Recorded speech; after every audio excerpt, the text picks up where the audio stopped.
할렐루야. 오늘도 말씀으로 하루를 시작합니다.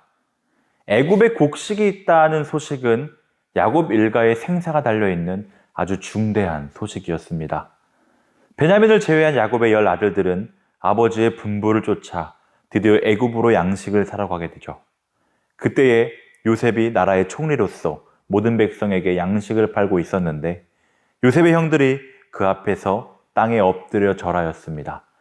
요셉은 단번에 자기 앞에 엎드려 절하는 사람들이 그의 형들임을 알아차렸습니다. 실로 뜻하지 않을 때, 뜻하지 않는 장소에서 뜻밖의 만남이었던 것이죠. 요셉과 형들과의 만남은 20여 년 만의 상봉이었습니다. 요셉이 팔려가고 애굽의 총리 대신이 되고 대풍년이 지난 후의 만남. 형들은 자기들 앞에 있는 애굽의 총리 대신이 20년 전에 자기들이 팔아먹은 요셉일 줄이야 꿈에도 상상하지 못했을 것입니다. 그래서 형들은 요셉을 알아볼 수 없었지만 요셉은 즉시 형들임을 알아볼 수 있었습니다. 요셉은 그때 소년 시절에 꾸었던 꿈이 성취되는 것을 알았습니다.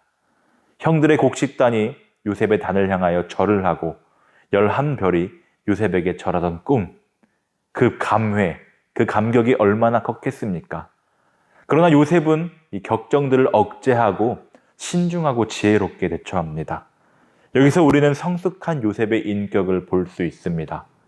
요셉은 일부러 모르는 채 엄한 소리로 너희가 어디서 왔느냐 묻습니다. 형들은 곡물을 사러 가나안에서 왔나이다 대답합니다. 그러나 요셉은 형들에게 모르는 체 하면서 너희는 정탐꾼들이라 이 나라의 틈을 엿보러 왔다고 했습니다. 요셉이 왜 이러한 태도를 취하는 것일까요? 요셉은 이 형님들을 위해서 스스로 깨우치고 회개할 수 있는 기회를 제공하고 있는 것입니다. 요셉은 형제 간의 진정한 만남이 되기 위해서 자신을 절제하고 있는 것입니다. 요셉은 당장 자신의 정체를 드러내고 싶은 마음도 있었을 것입니다. 왜 아니겠어요? 형님들, 저를 보세요. 제가 바로 요셉이에요. 당신들이 나를 팔았지만 나는 이렇게 성공을 했어요. 하며 코를 납작하게 해주고 싶은 마음도 있었을 것이고 한편으로 생각해보면 그동안 얼마나 보고 싶은 형제들이었겠습니까? 20년 만에 만나는 혈육이 아닙니까? 그렇다면 얼마나 자신을 드러내고 싶었겠어요.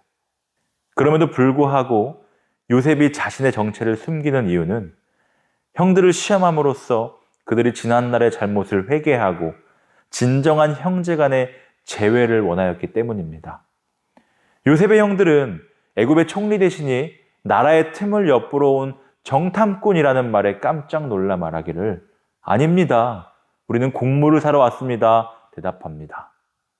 요셉이 형들에게 정탐꾼이라는 누명을 씌우자 그들은 자신들이 한 가족이라는 것을 심주어 강조합니다. 어느 누가 한 가족을 모두 정탐꾼으로 보내어 여차하면 모두 죽게 하는 어리석은 짓을 하겠느냐?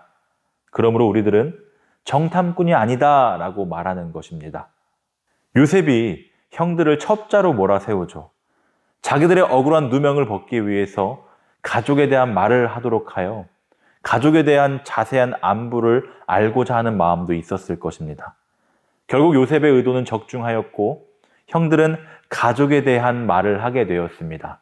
그러자 요셉은 형들에게 그들의 결백함을 증명할 방법으로 막내 동생 베냐민을 데려오도록 하였습니다. 그리고 3일 동안 형들을 옥에 가두었죠. 비록 3일밖에 되지 않는 짧은 기간이었지만 그들은 옥에서 많은 생각을 해보았을 것입니다. 보통의 사람들은 상대방과 똑같은 처지가 되어야 상대방을 이해할 수 있다고 하지 않나요? 요셉의 형들도 이제 요셉의 처지가 되어 감옥에 갇히게 됩니다. 그곳에서 어떤 생각을 했을까요? 그들은 동생 요셉이 구덩이에 빠졌을 때를 생각했을 것입니다. 요셉은 얼마나 답답했을까? 요셉은 그때 앞이 얼마나 캄캄했을까? 그때 우리들이 왜 그런 일을 저질렀을까? 하면서 자신들의 죄를 뉘우쳤을 것입니다. 3일 만에 요셉은 형들에게 이르기를 나는 하나님을 경외하노니 라고 하면서 형들로 하여금 안도감을 갖도록 합니다. 그리고 막내 동생인 베냐민을 데려오라 하죠. 이 같은 명령을 들은 형들은 난감할 수밖에 없었습니다. 왜냐하면 아버지 야곱이 베냐민을 어떻게 사랑하고 있는지를 잘 알고 있었기 때문입니다.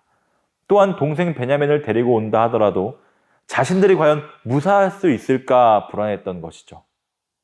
결국 그들은 자신들이 당하는 일들에 대해서 심한 양심의 고통을 받으며 자기들의 과거를 뉘우치기 시작합니다.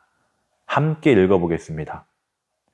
그들이 서로 말하되 우리가 아우의 일로 말미암아 범죄하였도다. 그가 우리에게 애결할 때에 그 마음의 괴로움을 보고도 듣지 아니하였으므로 이 괴로움이 우리에게 임하도다. 르우벤이 그들에게 대답하여 이르되 내가 너희에게 그 아이에 대하여 죄를 짓지 말라고 하지 아니하였더냐. 그래도 너희가 듣지 아니하였느니라. 그러므로 그의 핏값을 치르게 되었도다 하니. 여기서 우리는 귀한 교훈을 깨닫게 됩니다. 전도서 7장 14절에 형통한 날에는 기뻐하고 곤고한 날에는 생각하라고 하였습니다. 이 곤고한 날에 생각하라는 말씀은 이때까지 깨닫지 못했던 것을 고난과 역경 중에 살펴보라는 말씀입니다. 내가 죄인인 것을 보게 되고 누군가 고난당하는 사람을 보고 위로해주고 그리고 가장이 돼야 할 것은 주님을 바라보는 것. 곤고한 날에는, 괴로울 때에는 주님을 바라보아야 합니다.